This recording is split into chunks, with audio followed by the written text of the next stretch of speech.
There are basically four types of physical evidence that crime scene technicians will look out for. Those being DNA, fingerprints, dental remains, and skeletal remains.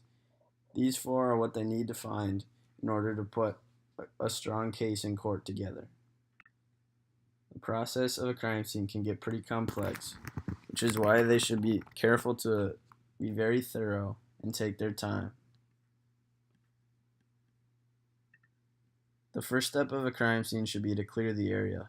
Make sure you have the only authorized personnel between the gates in order to keep a clean, safe crime scene. The next step should be to interview the witnesses and get a first-hand idea of what exactly happened. This can be followed up by examining the scene for themselves, looking for evidence and anything to help them figure out exactly what happened. Once they have their evidence, they should sketch the scene and create a diagram.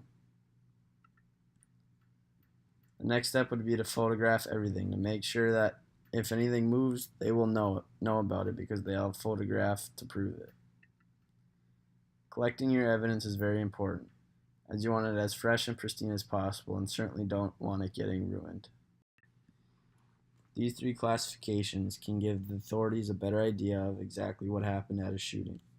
Wound patterns such as expirated spray, arterial spray, cast off, and gunshot spatter can give them a better idea of how far the shooter was away from the victim.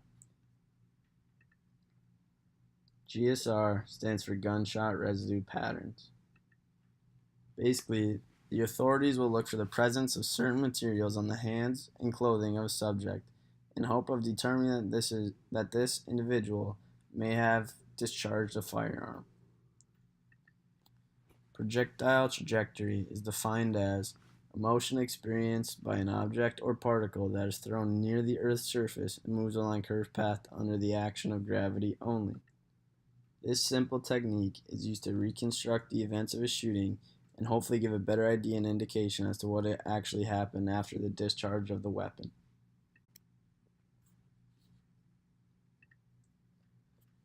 These are three of the 5 classifications of handguns. Single-shot handguns are very outdated and they only hold one single shot of ammunition. This means that they have to be reloaded after each and every shot.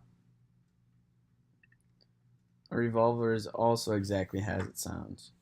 This means it has a revolving chamber enabling several shots to be fired without reloading. An automatic pistol is also exactly as it sounds. This means it can fire one cartridge by just one pull of the trigger.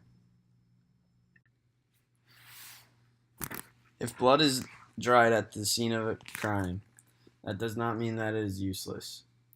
If the blood is on a small object, the entire object may be sent as long as it is transportable. Stains on any clothing may be cut out, and fingerprint tape may be used to lift parts of dried blood samples out of carpet, clothing, walls. And if there's any dried blood that can be scraped off, that can be used as evidence as well.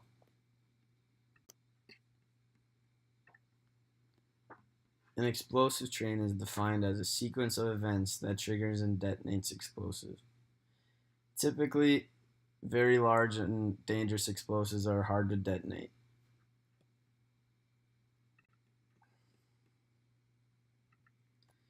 A controlled substance consists of a chemical or drug in which manufacturing of that substance is regulated. Something like heroin, cocaine, methamphetamine, and even prescription drugs that are not in the hands that they should be in.